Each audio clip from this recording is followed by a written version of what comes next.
close your eyes and let me take you somewhere dark. The British Museum, 1953. Morning light filters through tall windows, casting shadows across marble floors. 3 men in wool suits stand around a mahogany table, staring at bone fragments that have just destroyed 40 years of scientific certainty. Kenneth Oakley clears his throat. His fluorine dating results are spread across the table like an autopsy report.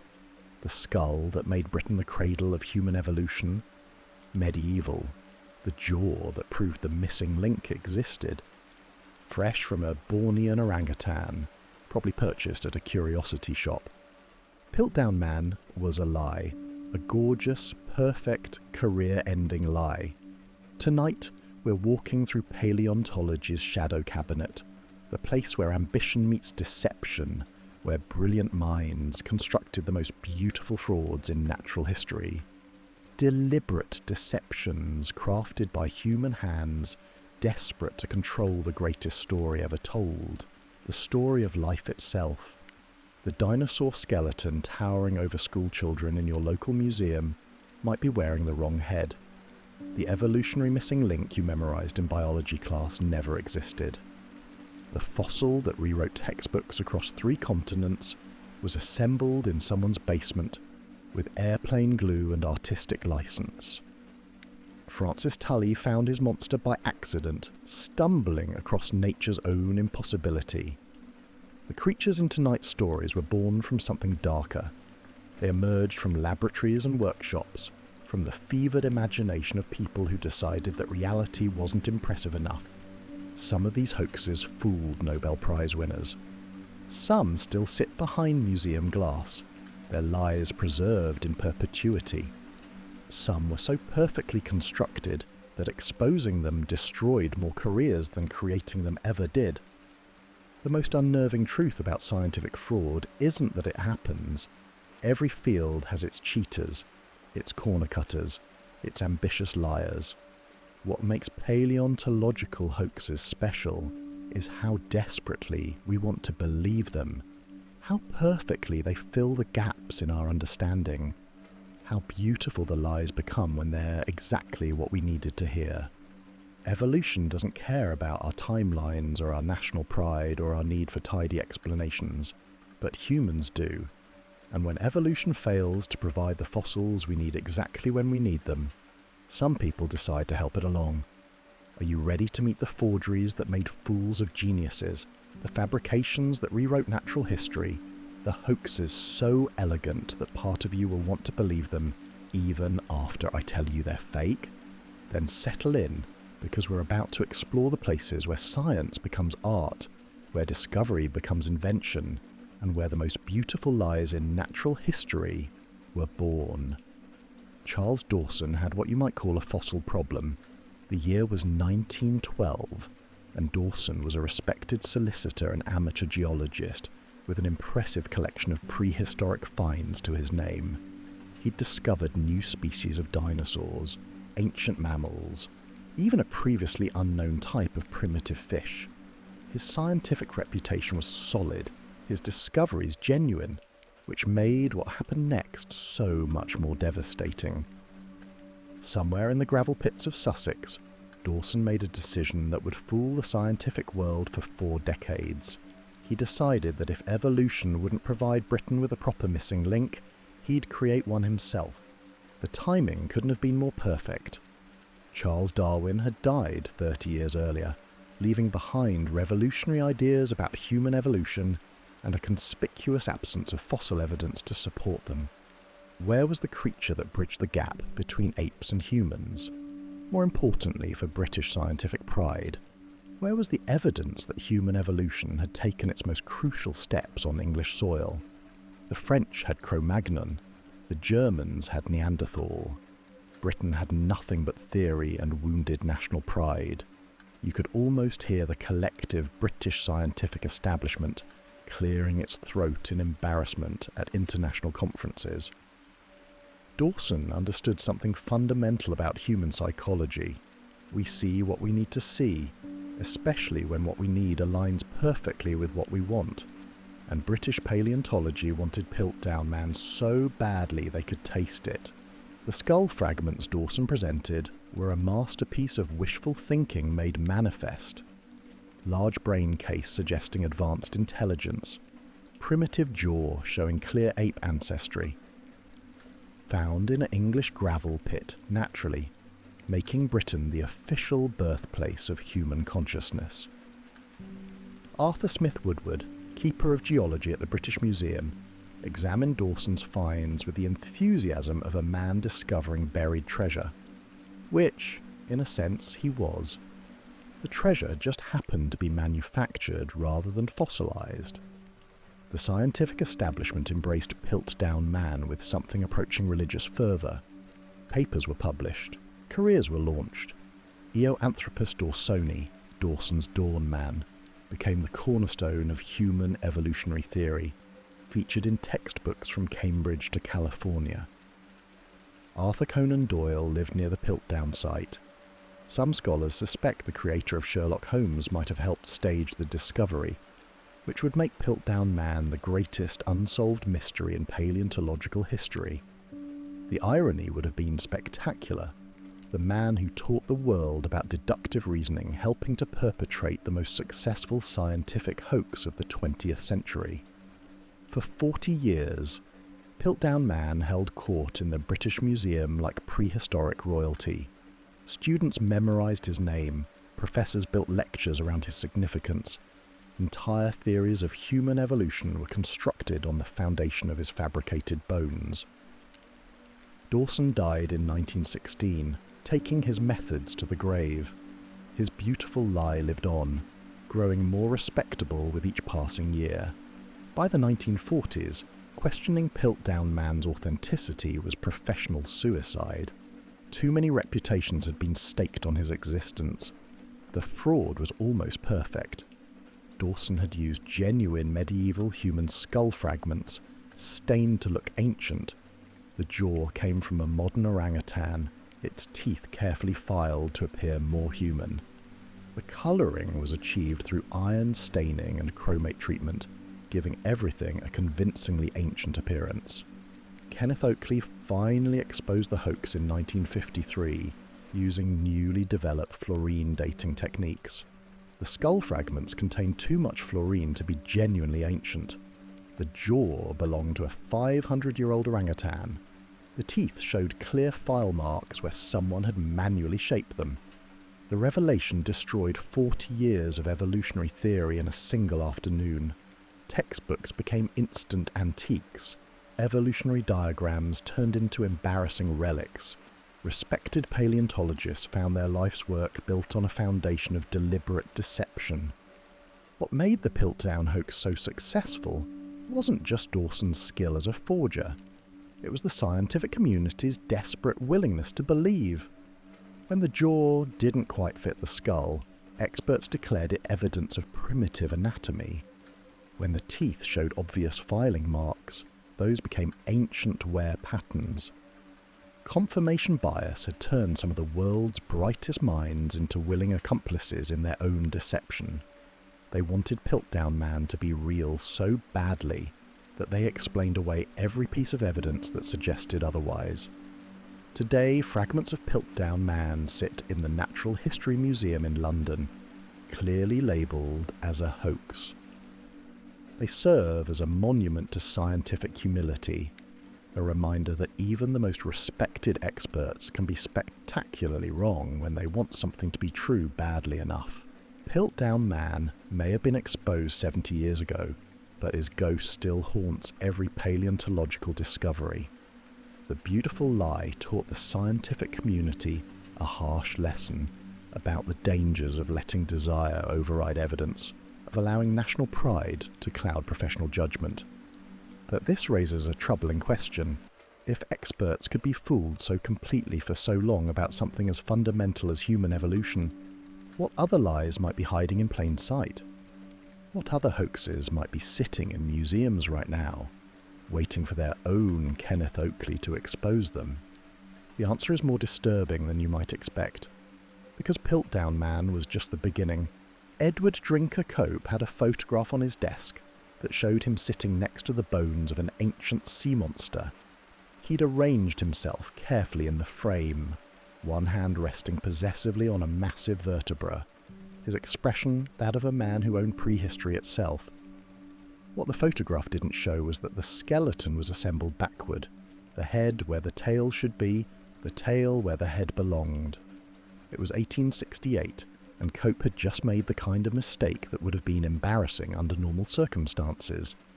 These weren't normal circumstances. Othniel Charles Marsh had pointed out the error publicly, gleefully, in front of the entire American scientific community. The year was 1877, and America was in the grip of dinosaur fever. Every week brought news of colossal bones emerging from the rocks of Colorado, Wyoming, and Montana. The public couldn't get enough of these ancient monsters, and paleontologists were racing to name them first. Marsh and Cope had once been friends. They'd even named fossil species after each other in the genteel tradition of 19th century science. Then they discovered that friendship and fossil hunting made poor company, especially when there was fame and funding involved. By 1877, their rivalry had devolved into something resembling prehistoric warfare.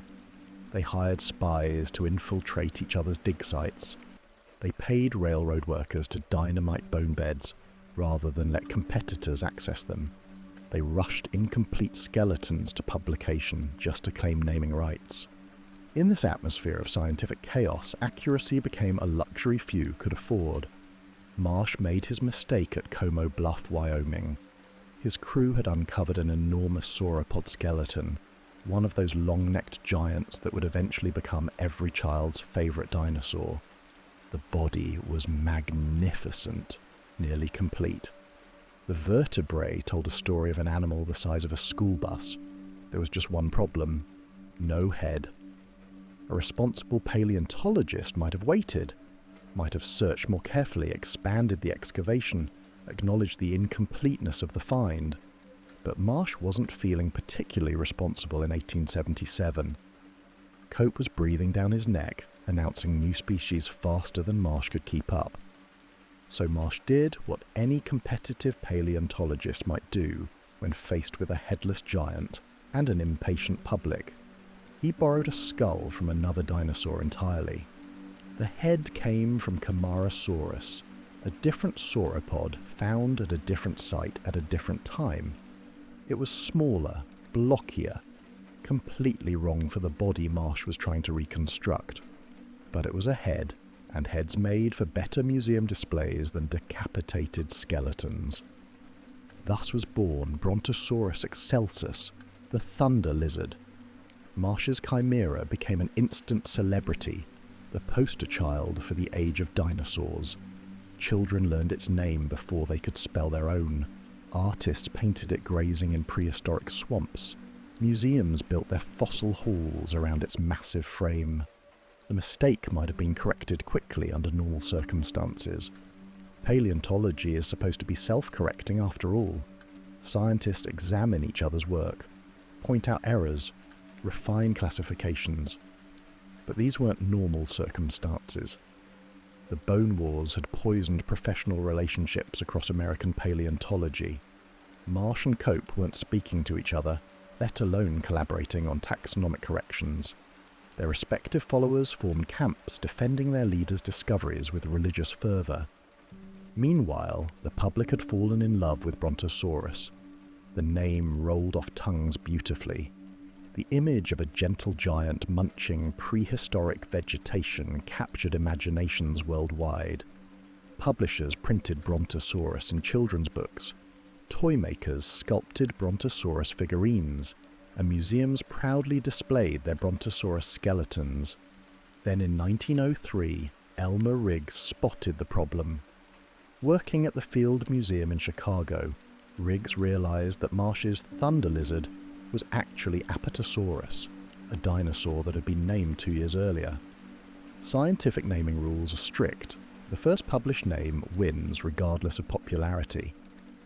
Riggs published his correction in a respectable journal, providing clear evidence that Brontosaurus and Apatosaurus were the same animal. The scientific community accepted his work. Textbooks were updated, museum labels were changed. The public ignored all of it.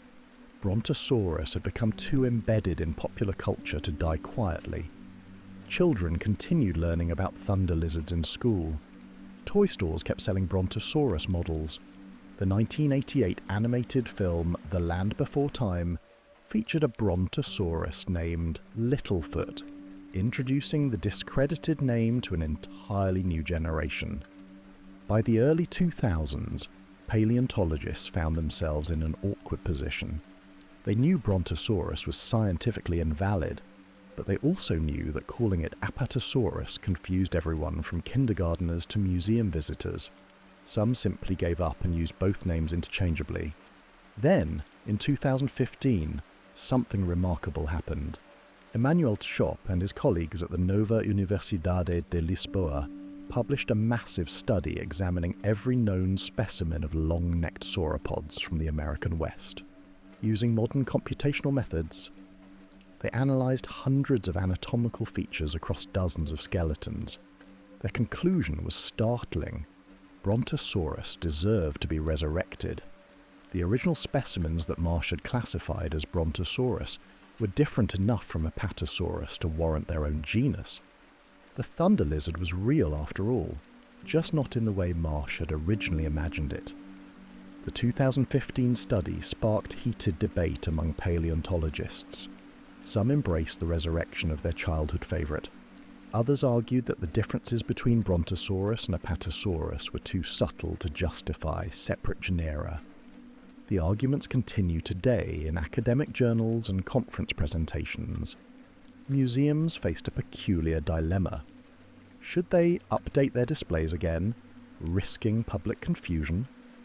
The Natural History Museum in London chose to hedge their bets, labelling their long-necked giant as Dippy the Diplodocus, formerly known as Brontosaurus, then Apatosaurus, now possibly Brontosaurus again. The Brontosaurus saga reveals something fascinating about the intersection of science and culture. Names matter. Popular perception shapes scientific discourse in ways that pure logic cannot. Sometimes the public's stubborn attachment to a discredited idea forces scientists to reconsider their conclusions. But recent discoveries have complicated the picture further. In 2021, paleontologists working in Colorado announced the discovery of Brontosaurus parvus, a smaller species that lived alongside its giant relatives. The skull, when they found it, looked nothing like the Camarasaurus head that Marsh had attached to his original skeleton out of competitive desperation. The real Brontosaurus had a long, slender skull, more similar to Diplodocus. Its neck was held horizontally rather than raised like a giraffe. It lived in floodplains rather than swamps, using its massive tail as a whip to communicate across vast distances. Modern paleontologists, armed with CT scanners and computer modelling, have revealed that the historical Brontosaurus displays got almost everything wrong. The posture was incorrect, the habitat was misunderstood, and the head belonged to a completely different animal. Yet somehow, through decades of scientific confusion and public stubbornness, Brontosaurus survived its own extinction. The thunder lizard that began as Marsh's desperate improvisation has become a symbol of paleontology's messy relationship with popular culture. Today, visitors to the Yale Peabody Museum can see Marsh's original Brontosaurus skeleton, now correctly identified and properly mounted. The Camarasaurus skull has been replaced with a cast of the appropriate head. A small placard explains the century-long confusion. Children still learn about Brontosaurus in school, though now they also learn about the scientific process that temporarily erased it from existence. The dinosaur that was never supposed to exist has become paleontology's most famous comeback story. The Bone Wars ended with both Marsh and Cope financially ruined and professionally bitter. Their rivalry had accelerated American paleontology by decades, filling museums with spectacular skeletons. it had also filled those same museums with mistakes that took generations to correct. Brontosaurus stands as a monument to the chaos that ensues when scientific competition overrides scientific caution. By the late 20th century, fossil fraud had become an art form practiced by masters who understood something that Marsh and Cope never grasped. The most effective lies aren't random fabrications. They're carefully crafted stories that tell people exactly what they're desperate to hear. And 10,000 miles from the American West, in the fossil beds of Liaoning Province, China, someone was about to create a hoax so perfect, so precisely calibrated to scientific desire, that it would grace magazine covers worldwide and nearly destroy the career of the one man brave enough to expose it. Xu Sung had 24 hours to destroy a career he'd spent decades building. The year was 1999, and Xu was already one of China's most respected paleontologists. He'd named dozens of dinosaur species, published in the world's most prestigious journals, and earned international recognition for his work on feathered fossils from Liaoning Province. Now he was staring at a fossil that would either make him famous or end his professional life. The specimen sitting on his desk in Beijing looked like every paleontologist's dream. A perfect missing link between dinosaurs and birds, complete with feathers preserved in stunning detail. There was just one problem. Xu was reasonably certain it was fake. The fossil had a name that rolled off tongues like ancient poetry, Archaeoraptor lionengensis. National Geographic had already featured it on their cover with the breathless headline, "Feathers for T-Rex." The magazine's article called it a true missing link in the complex chain of evolution. Christopher Sloane, the journalist who wrote the piece, had described the fossil in language that bordered on the religious. A dinosaur that couldn't quite fly but was very close to taking wing. The story suggested that this single specimen would rewrite everything scientists thought they knew about the origin of flight. The fossil had been discovered in the limestone quarries of Liaoning Province, where farmers had been finding exquisitely preserved creatures for decades. The region had become paleontology's gold mine, producing feathered dinosaurs, early birds, and ancient mammals with soft tissue intact. But Liaoning had also become something else, the centre of a thriving black market in prehistoric creatures. Farmers knew that foreign collectors would pay enormous sums for complete skeletons. Museum directors in Beijing might offer a few $100s for an important find, but private dealers from Europe and America would pay thousands. The temptation to enhance specimens became irresistible. Archaeoraptor had taken a circuitous route to scientific prominence. The fossil had been smuggled out of China, sold to a private collector in Utah, then purchased by the National Geographic Society for $80,000. The magazine's editors wanted to showcase their acquisition with maximum fanfare. They contacted Stephen Cherkas, a respected preparator and dinosaur sculptor, to study the specimen. Cherkas was dazzled by what he saw. A theropod dinosaur with a bird-like skull, powerful legs, and gorgeous feather impressions. The preservation was so perfect it seemed almost too good to be true, which, as it turned out, was exactly the problem. Xu Xing had been invited to collaborate on the Archaeoraptor study, but something about the fossil bothered him from the beginning. The proportions seemed odd. The anatomy didn't quite make sense. Most troubling of all, he'd seen similar-looking specimens before. 2 months after National Geographic's cover story hit newsstands worldwide, Xu made a discovery that turned his stomach. In the storage rooms of the Institute of Vertebrate Paleontology in Beijing, he found another fossil from Liaoning Province. It was the counterslab to Archaeoraptor's tail section, the piece of rock that had split away during excavation. This counterslab belonged to a completely different animal. Not a feathered dinosaur, but a primitive bird called Yanornis. Someone had taken the tail of this bird and glued it onto the body of a small theropod dinosaur called Microraptor. Xu faced an agonizing decision. National Geographic was one of the most respected scientific publications in the world.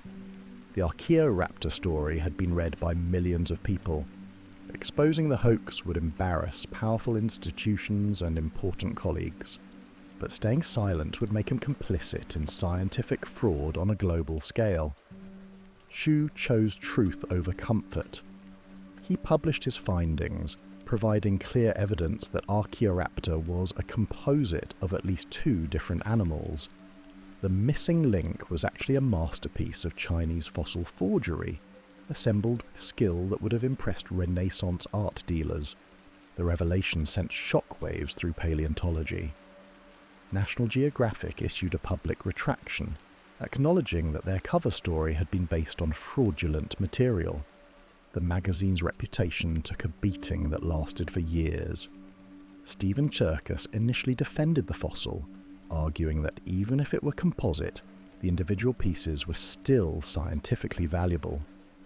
He eventually accepted the evidence of forgery, but the damage to his credibility was already done. The Archaeoraptor scandal revealed uncomfortable truths about the international fossil trade. Chinese law prohibits the export of vertebrate fossils without government permission, but specimens continued flowing to private collectors and foreign museums. The demand for spectacular finds had created a pipeline of smuggled and enhanced fossils. Recent investigations by paleontologists working in Liaoning have documented the sophistication of modern fossil fraud. Forgers use dental tools to carve fake feather impressions into genuine dinosaur bones. They assemble skeletons from multiple species, creating chimeras that look scientifically plausible. Some workshops employ artists who specialize in painting realistic-looking skin and feather patterns onto fossils. In 2020, researchers at the China University of Geosciences published a study using ultraviolet fluorescence to detect forged specimens. They found that approximately 40% of the feathered dinosaur fossils in private collections showed evidence of artificial enhancement or complete fabrication. The irony of the Archaeoraptor hoax is that genuine transitional fossils between dinosaurs and birds were being discovered throughout the 1990s. Sinosauropteryx, found in 1996, was the first dinosaur with confirmed feathers. Caudipteryx and Protochyopteryx followed shortly after, providing real evidence of the dinosaur-bird connection. Scientists didn't need a fake missing link. They had real ones emerging from Liaoning's limestone quarries faster than they could study them. The forgers had created a solution to a problem that didn't exist, answering a question that nature had already answered. Modern analysis using synchrotron radiation and electron microscopy has revealed that many Liaoning specimens preserve not just feathers, but the microscopic structures that created their colours. Sinosauropteryx had reddish-brown plumage with white stripes. Anchiornis was glossy black with white wing patches. These discoveries, based on genuine fossils and rigorous scientific methods, have provided insights into dinosaur biology that no hoax could match. The real story of feathered dinosaurs has proven far more fascinating than any fabricated missing link. Today, visitors to the Beijing Museum of Natural History can see display cases filled with authentic feathered dinosaurs from Liaoning province. Small plaques explain how scientists distinguish genuine fossils from fakes, and how rigorous peer review prevents hoaxes from corrupting the scientific record. The Archaeoraptor scandal taught paleontology hard lessons about the dangers of bypassing traditional scientific processes. National Geographic's decision to publish before peer review, combined with the pressure to announce spectacular discoveries, created perfect conditions for fraud to flourish. Xu Xing continues his work in Beijing, now recognized as one of the world's leading experts on feathered dinosaurs. His courage in exposing the Archaeoraptor hoax, despite the personal and professional risks, helped preserve the integrity of paleontological research. The forged specimen itself disappeared into private collections, its components scattered across the international fossil market. But its legacy lives on as a cautionary tale about what happens when scientific ambition meets commercial pressure in the shadowy world of prehistoric black markets. Every spectacular fossil discovery now faces increased scrutiny. Every claim of missing links subjected to enhanced verification. The feathered fraud left paleontology more suspicious and more careful, but also more committed to distinguishing between authentic wonders and manufactured miracles. The year was 1866. George Hull was drunk, irritated, and about to accidentally create America's greatest hoax. He had just endured what might generously be called a theological debate with Reverend Mr. Turk at his brother-in-law's house in Ackley, Iowa. The good Reverend had been expounding on the literal truth of the Bible, particularly Genesis 6:4. There were giants in the earth in those days. Hull, a cigar maker and atheist with a talent for turning annoyance into profit, listened to this biblical literalism with the kind of smile that should have worried everyone in the room. He was already calculating dimensions, shipping costs, and the gullibility of the American public. 6 months later, a block of gypsum the size of a small building was making its way from Fort Dodge, Iowa to Chicago. Hull had told the quarry workers he was commissioning a patriotic monument to Abraham Lincoln. The workers nodded approvingly and loaded the 5-ton block onto a railroad car without asking too many questions. What happened next in Edward Burghart's sculpture studio would have made Michelangelo weep. Hull hired Burghart and his assistant to carve a 10.5-foot giant in recline. The proportions were deliberately biblical. Massive limbs, noble features, an expression of eternal rest. Hull insisted on anatomical accuracy down to the most intimate details, apparently believing that divine authenticity required divine completeness. The aging process was where Hull's genius truly showed. He attacked the fresh carving with steel knitting needles, creating thousands of tiny pores across the giant's skin. Then came acid washes to simulate centuries of weathering. Finally, a careful staining with sulfuric acid and ink to achieve that perfect prehistoric patina. Hull spent the better part of a year and $3,000 creating his biblical monster. By 1868, his stone giant was ready for his debut performance. William Newell was Hull's cousin and co-conspirator, though the word conspirator suggests more sophistication than the plan actually required. Newell owned a small farm in Cardiff, New York, a place where the most exciting event was usually the quarterly visit from the Methodist circuit preacher. On October 15th, 1869, Newell hired 2 local men, Gideon Emmons and Henry Nichols, to dig a well behind his barn. The location was oddly specific for a well, exactly where Hull and Newell had buried their giant 12 months earlier. Emmons and Nichols had been digging for about an hour when Emmons's shovel struck something that wasn't dirt or rock. Something smooth, something large, something that would transform Cardiff from a forgotten farming community into the centre of the American universe. The men cleared away more soil, revealing what appeared to be an enormous human foot, then a leg, then an entire petrified human being, perfectly preserved in stone. Newell rushed over, examined the discovery. He gasped. He stammered. He declared it the most remarkable thing he'd ever seen. Then he sent Nichols racing to the nearest town to spread the news. Word travelled through upstate New York. A giant had been found, a stone man from the biblical past. Proof that Genesis was literal history. Within days, Cardiff was overrun with visitors. Farmers abandoned their harvests. Factory workers called in sick. Entire families packed wagons and travelled hundreds of miles to see the stone giant. Newell, displaying remarkable entrepreneurial spirit for a simple farmer, began charging 50 cents admission to view the wonder. The crowds were enormous and enthusiastic. Ministers proclaimed the giant proof of biblical truth. Archaeologists declared it the find of the century. P.T. Barnum, America's Greatest Showman, immediately recognized the giant's commercial potential and offered $60,000 to purchase it. When Newell refused to sell, Barnum did what any reasonable entrepreneur would do.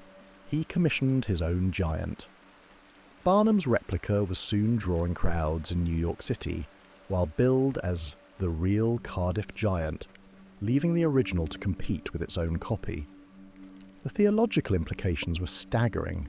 If giants had walked the earth as the Bible claimed, then Darwin's theories about gradual evolution might be wrong.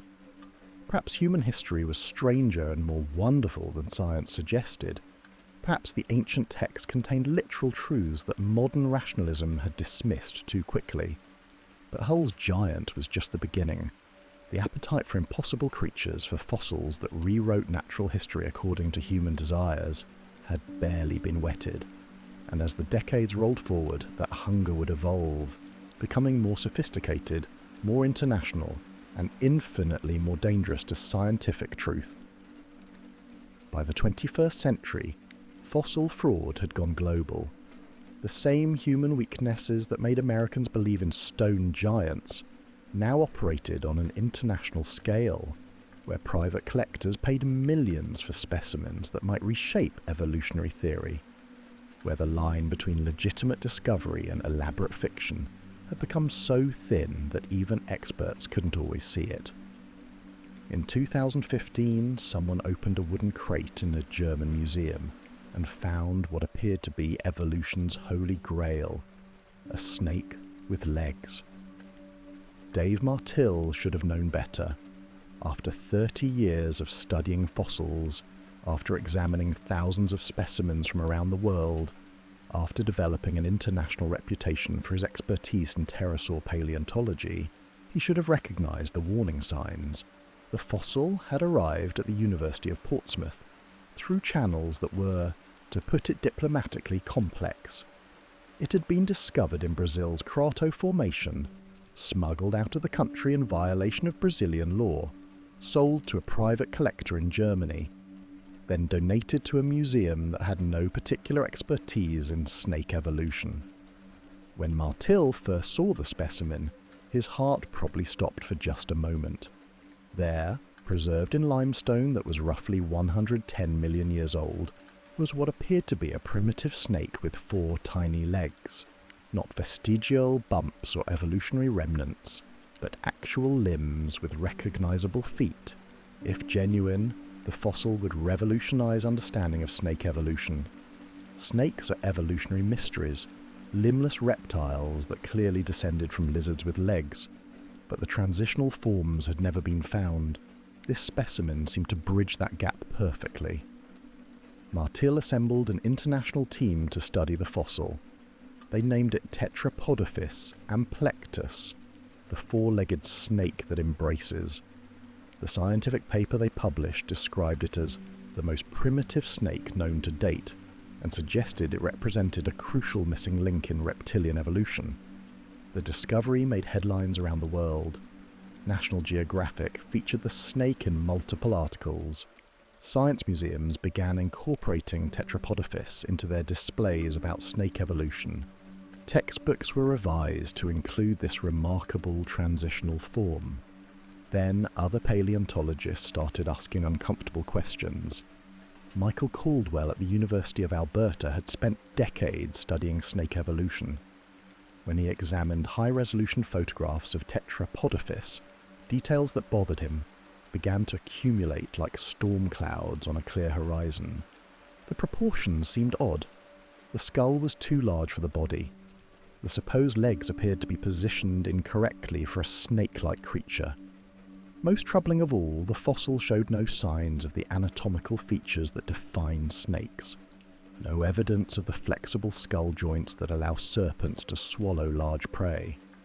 Caldwell requested access to the original specimen for detailed study. His request was denied. The German museum claimed the fossil was too fragile for additional handling, despite having allowed extensive study by Martill's team. This is where the story takes a wild turn. Caldwell began investigating the fossil's history more carefully. he discovered that Tetrapodophyst had been part of a collection of Brazilian fossils that had been illegally exported in the early 2000s. Brazilian authorities had been seeking the return of these specimens for years. More disturbing, Caldwell found evidence that similar fossils from the same formation had been enhanced by skilled preparators working in the international fossil trade.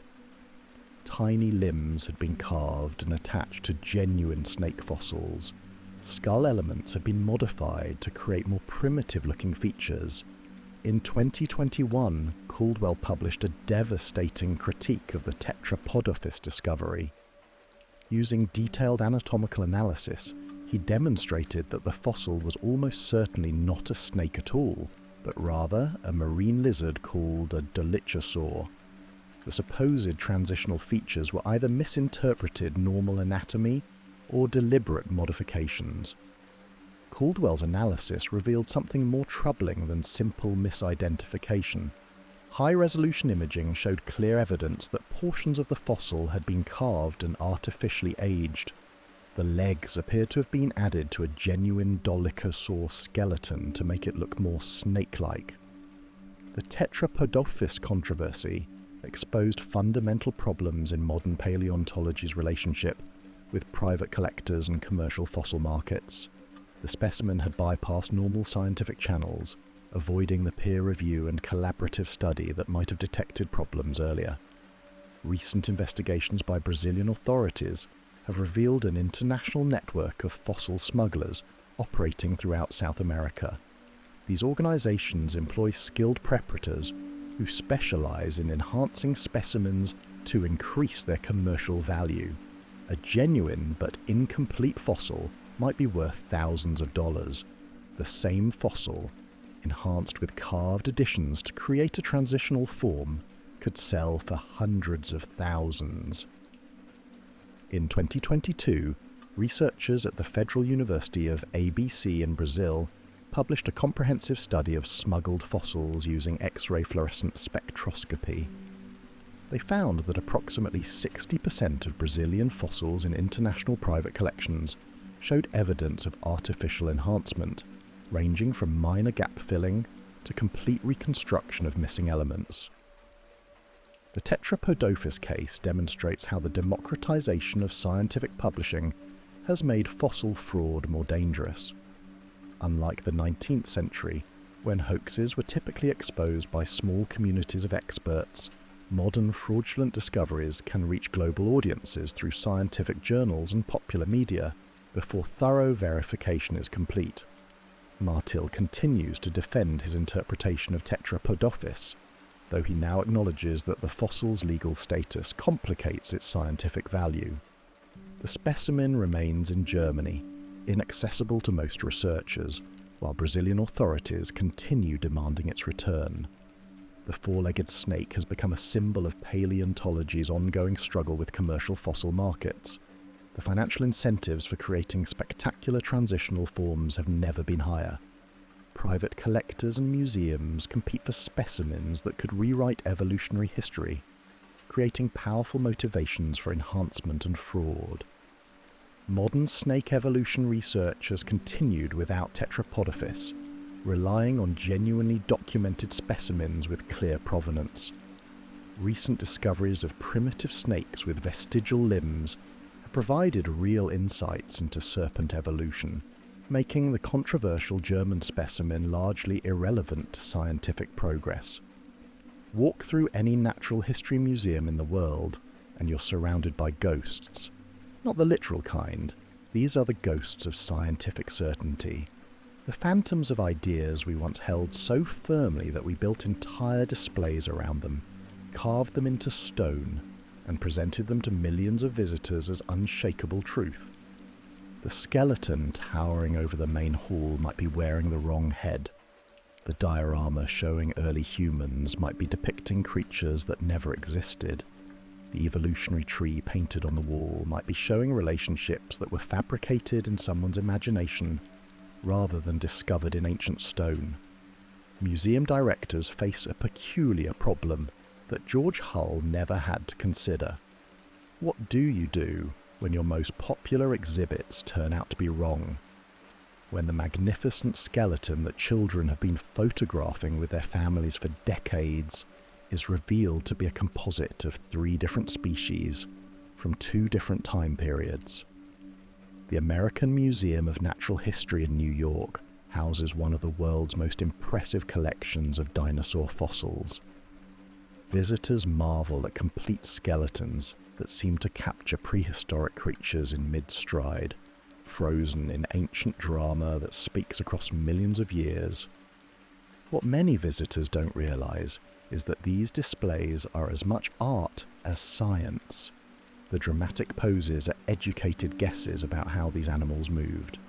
The missing bones are filled in with plaster, carved wood, or pieces borrowed from other specimens. The skin textures and colours are complete speculation, painted by artists who never saw the living creatures. Some of these artistic interpretations have been shaped by hoaxes that were exposed decades ago, but continue to influence public perception. The classic image of Brontosaurus as a swamp-dwelling giant with its neck held high like a giraffe was based on Marsh's incorrect reconstruction. Even after paleontologists proved that these dinosaurs held their necks horizontally and lived on dry land, museum displays continued showing them as aquatic creatures well into the 1990s. Dr. Mark Norrell, curator of paleontology at the American Museum, has spent years trying to correct these embedded errors. In 2019, his team published a comprehensive review of museum specimens using CT scanning and advanced imaging techniques. They found that approximately 40% of historic dinosaur displays contained significant inaccuracies, ranging from incorrect postures to completely fabricated anatomical features. The problem isn't limited to dinosaurs.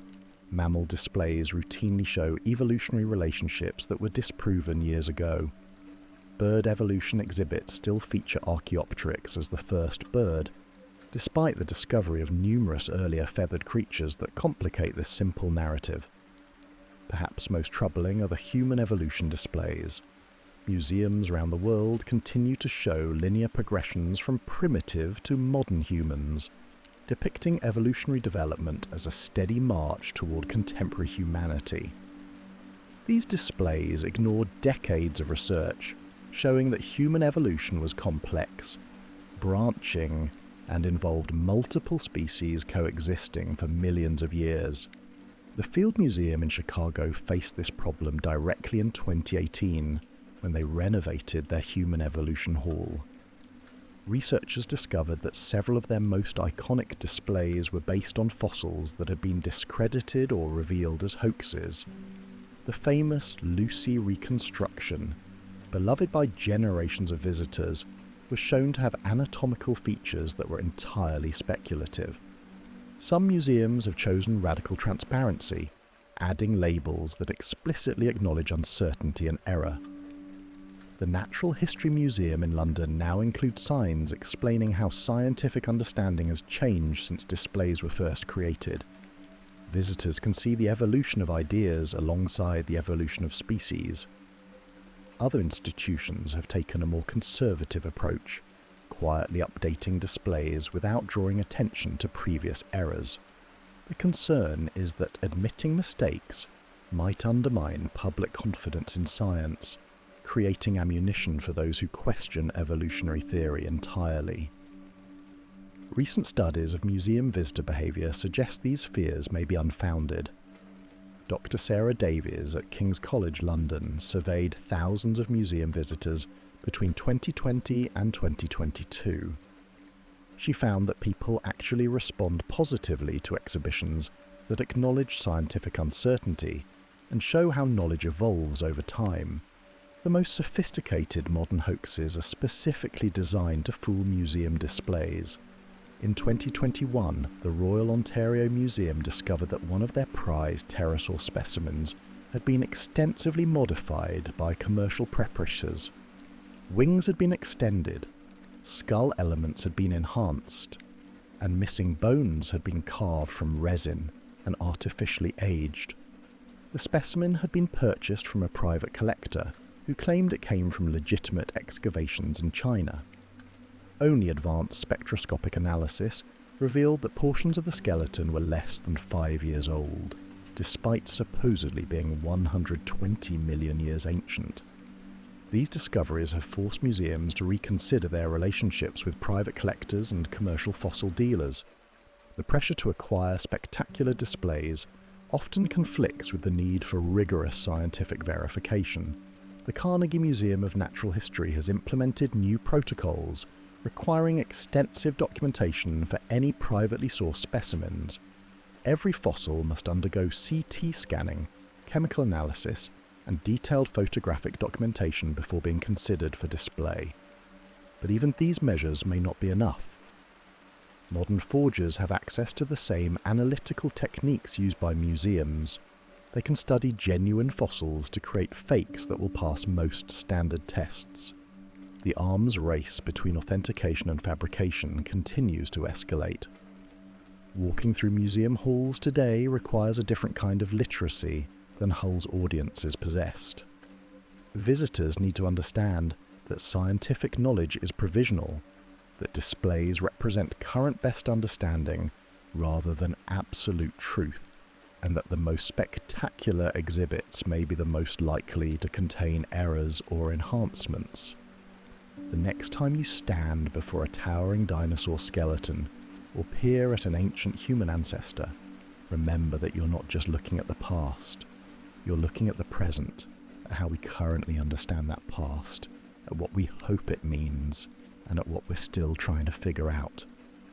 The most honest thing any museum can do is remind visitors that the story isn't over, that new discoveries continue to reshape our understanding, that the past is still being written, one fossil at a time. The question isn't whether some of those fossils are fake, but whether we have the courage to find out which ones and what that knowledge might cost us. Sweet dreams.